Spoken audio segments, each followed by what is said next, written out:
After more than a week of unrest, thousands of Libyans are still calling for the end of Muammar Gaddafi's rule. But the man who's led Libya for more than 41 years is clinging to power. What does the current political structure in Libya look like? And what kind of Libya would emerge if Gaddafi falls? This is Inside Story.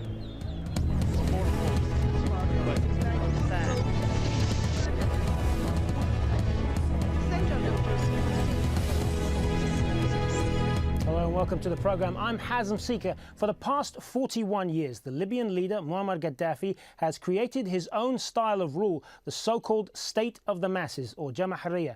It's a political system that was supposed to create a popular government with power directly vested in the hands of the people.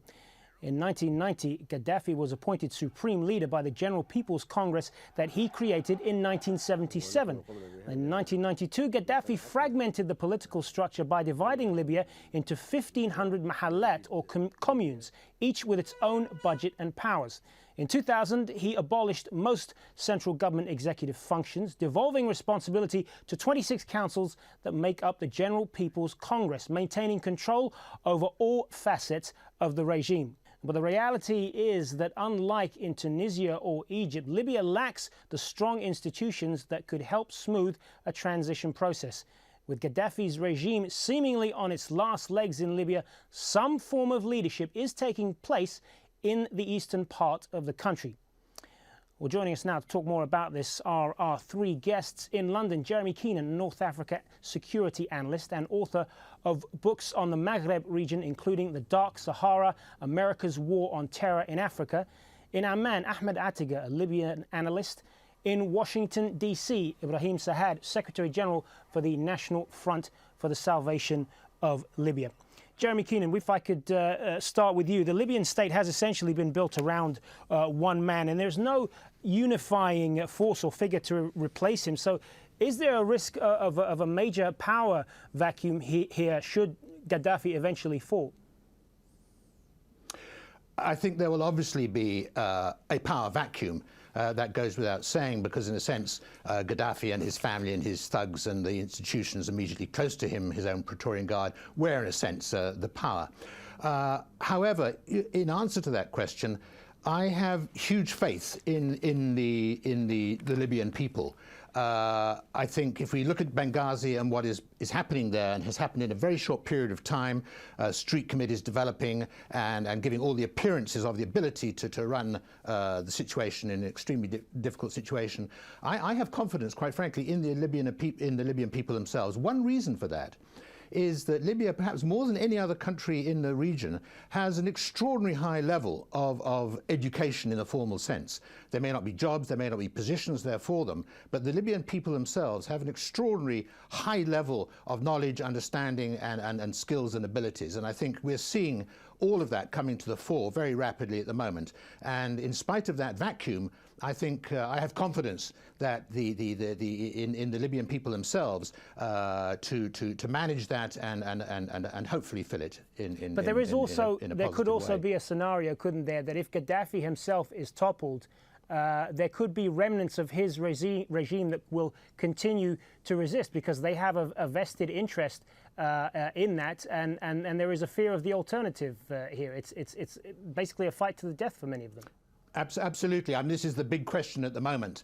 How long will it take to clear those remnants of the Gaddafi's regime? And what I'm hearing, certainly last night and this morning, is a little bit disturbing on that, because the three questions are: how long will his own units remain loyal to him? To what extent are these mercenaries coming into the country still, in what sort of force? And thirdly, and the really disturbing question for me, is what sort of support is he getting from his neighbours? And by that I'm referring particularly to Algeria. That is a bit of an unknown question. We could talk about it perhaps in a moment. But those are unknowns. And until, in a sense, we have a handle on that, and we know how strong his resistance is and how quickly it might be cleared, that is very much the unknown question, literally today. Unknown questions indeed. Ahmed Attiga in Amman, what do you believe is the most likely scenario here going forward? I think the Libyan people will, as they have shown in the last week or so, will put the interest of the country at the foremost, and will start creating the political structure that will fill the vacuum that you have alluded to. I think one of the worst sins of the Gaddafi regime was the complete absence of any political structure or system that could have been utilized in a transitional phase going forward. And for example, in Tunisia and in Egypt, when they solved their problems, they had a constitution that they immediately resorted to and changed some articles and managed to put a transitional structure. Libya did not have anything of that sort. So I think the challenge is to have a structure that could be emerging very quickly and putting the elements of a regime or a system that will have democratic, of course, starting with a constitution, leading to association, freedom of association, freedom of creating parties, and ultimately an election that the people will choose those who will lead them. Ibrahim Saad, how do you see a post-Gaddafi regime in Libya unfolding? There are fears of a lack of unity in terms of what could follow. No, there is no lack of unity within the Libyan people. On the contrary, the atmosphere in those cities who fell under the demonstrators became a very, very encouraging atmosphere. Solidarity, brotherhood feeling start to emerge there. I got the information that the cities are forming committees to run business, 2 committees for each city, one for the security and the other one for the administrative purposes. I understood that from my contacts that those committees are communicating now with each other to start the process of forming a provisional government. That provisional government will lead the country toward the next step, which is forming a transitional government which take care of the transitional period. In that period, there will be election for the a conference to draft a constitution, and then a referendum on that constitution done by the Libyan people. The constitution will then govern the political life of Libya. We are looking forward to see that constitution. One of the things. Sorry to interrupt, Ibrahim Saad, but one of the things that we mentioned at the top with Libya is the lack of strong institutions that would help to transition all of these things that you're talking about: elections, a constitution, and so on. So isn't there a kind of a vacuum there in that there aren't these strong elements that would help that? Well, the vacuum will be filled very, very quickly. We saw that yesterday in Al-Bayda when they have a meeting and they rally around the Minister of Justice, Judge Mustafa Abdul Jalil, and there are many figures in Libya who can lead this stage. I mean, the way I hear it, that the provisional government is in process now to be formulated, and when that happened, that will take care of the daily life of the country and will move forward for the next step. Everybody now talking about a constitutional government, a democratic government. We're looking forward to see the constitution govern the life of the Libyan people. That's why we all want to get rid of Gaddafi, because he did not allow the country to have a constitution for 41 years, and he make an anarchy, so nobody else can run business but himself, and nobody can succeed him easily. The way I see it is moving forward. Jeremy Keenan, we've seen several defections by senior government figures and diplomats abroad. Does Libya's best hope of forming a workable government lie with these people, perhaps? Well, certainly there are a lot of very able people, as the previous speaker said. They are available and huge experience and a lot of skills. I have no doubt on that front at all.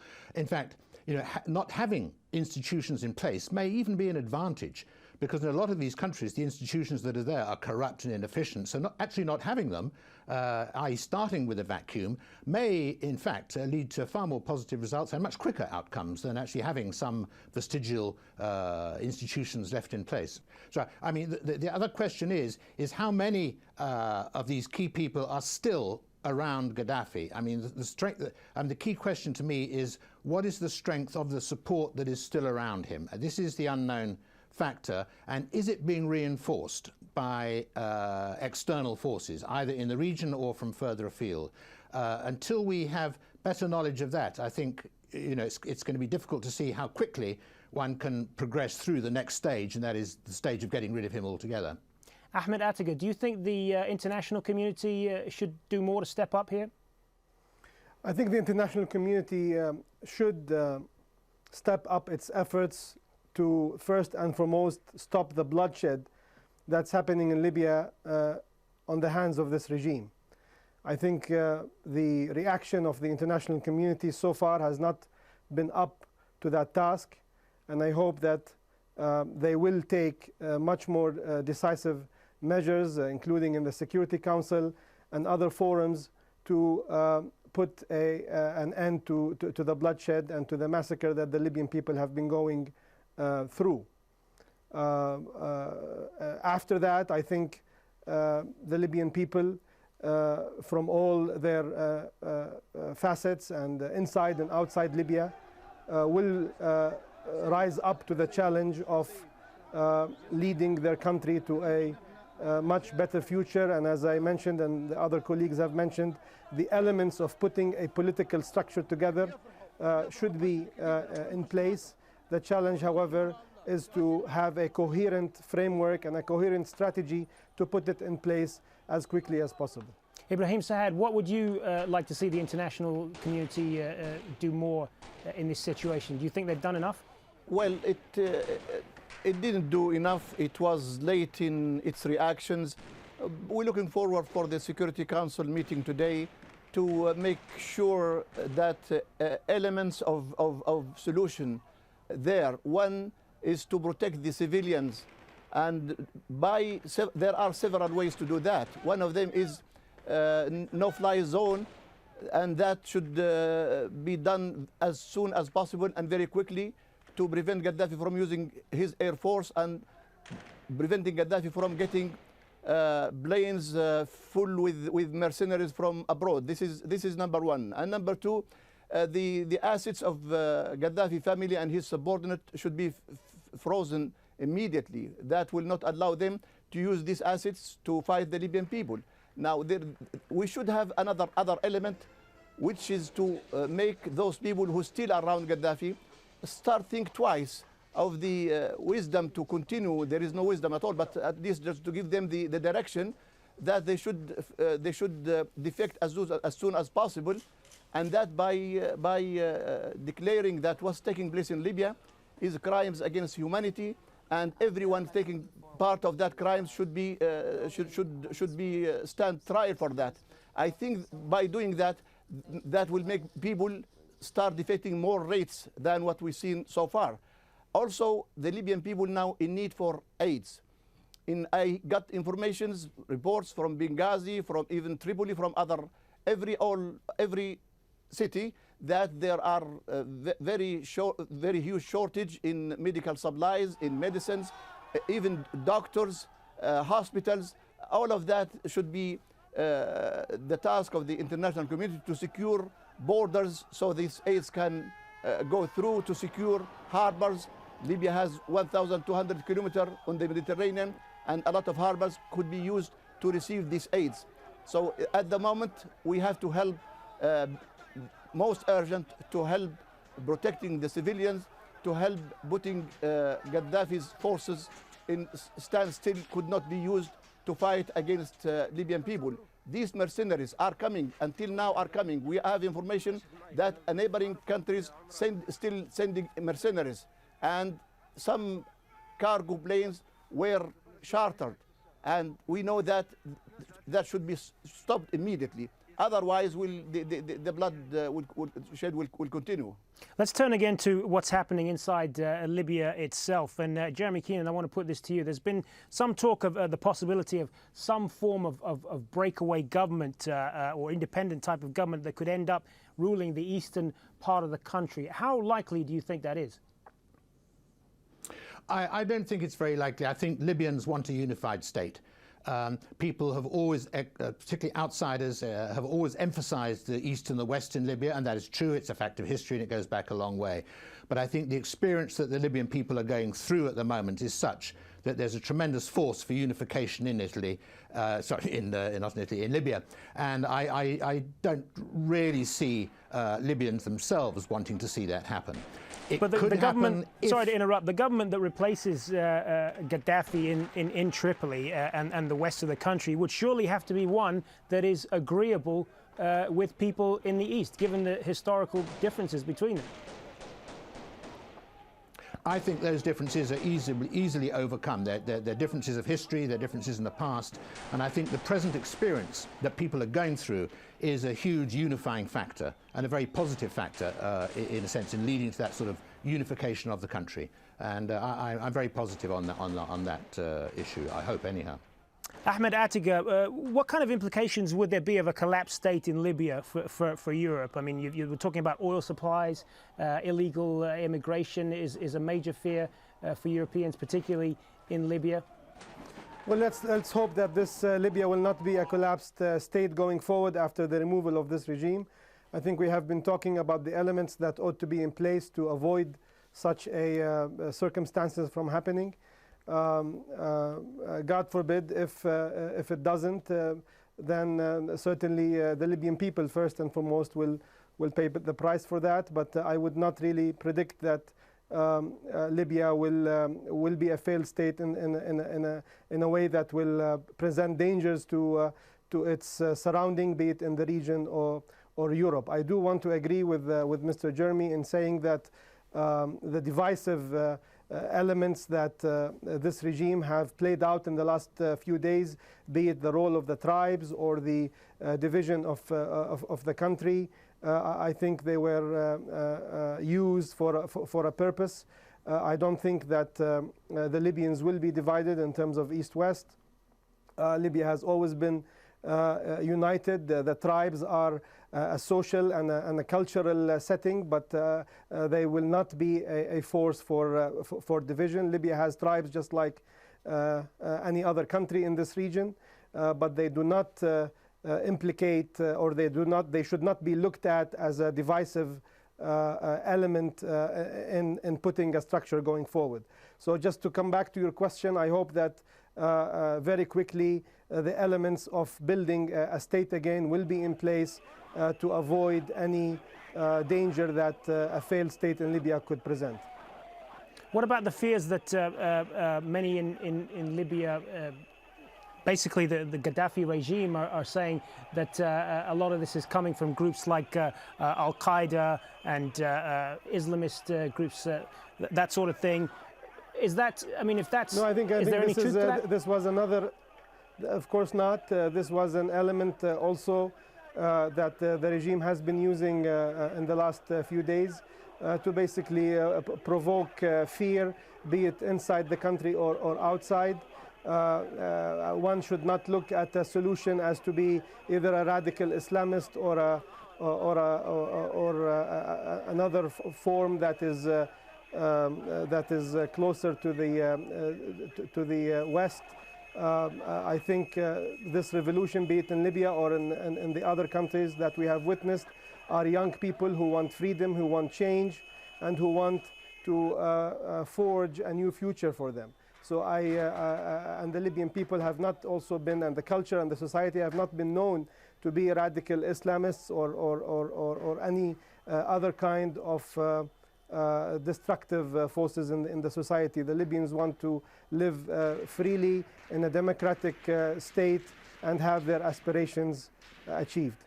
Jeremy Keenan, I just want to turn back to something that you touched on earlier in the program when you referred to Algerian elements possibly being involved in all of this. How much of a destabilizing influence could that be if that's true? If this is true, this could be very serious. What I have heard, I should emphasize that there is no evidence for this. These are reports from people in the region, so they are questions which need to be checked out, but they're very serious allegations. These are that Algerian forces, or elements is the word used, assumed to be special forces, are either advising Gaddafi himself or the forces still remaining with him, or even fighting with them. There are reports also of Algeria providing the transport for mercenaries. This morning I heard allegations that these were from Chad, Niger and Zimbabwe. So Algeria may be providing that facility. There are reports of at least one helicopter being seen with an Algerian flag on it. Could be Algerian TV or something, but this needs to be checked out very carefully. And also there is evidence of Algerian diplomats, particularly in Europe, trying to put pressure on the EU not to bring strong measures against Libya. So if we do find there is evidence of the Algerian regime operating in this way, which is highly possible, it's certainly logical in terms of Algeria, the Algerian regime's own interests, this is extremely serious. And this is, these are questions, at the moment I emphasize their allegations, but they do need to be examined and evidence needs to be sought and proven or disproven one way or the other. Because if it's true, it is going to be very serious, not just for Libya, but actually for the wider region as well. Let's put that to Ibrahim Sahad in Washington. Are you concerned about possible outside influences like this? I am concerned.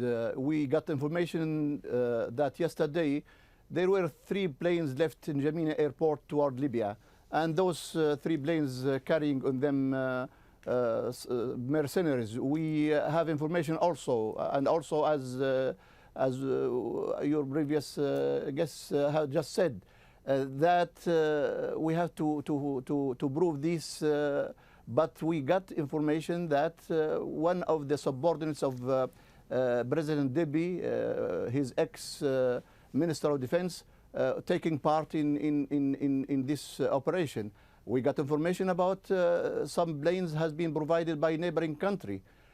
All this information is very, very, very, very bothering us, and they pose a very immediate danger of continuation of supply with mercenaries to Gaddafi regime. I mean, when we receive information from Al-Baida and from Benghazi, they captured so many of those mercenaries, and they came from different countries, from Chad and from Sudan, from Nigeria, from Zimbabwe, from many countries. And this has been to stop immediately, stopped through the pressure of the international community on those countries, and for the no-fly zone, not allowing any plane to be flying over Libya until we get rid of Gaddafi. Now, I would like to emphasize, when we talk about sanctions, we should be very careful that those sanctions will be against Gaddafi and his family, his subordinates, and not against the Libyan people. We should not repeat the mistakes which we done during the blockade of after Lockerbie, when Libyan people got suffered, and Gaddafi and his subordinates are certainly didn't. moving very fast in Libya, and it will be very interesting to see how all of this does play out. But we are unfortunately out of time. I want to thank all 3 of our guests for taking part: Jeremy Keenan in London, Ahmed Attiga in Amman, and Ibrahim Sahad in Washington. Gentlemen, many thanks for your time. That's it for this edition of Inside Story. Thanks for watching. Remember, you can email us with your comments and suggestions. Just send them to insidestory@aljazeera.net. Bye for now.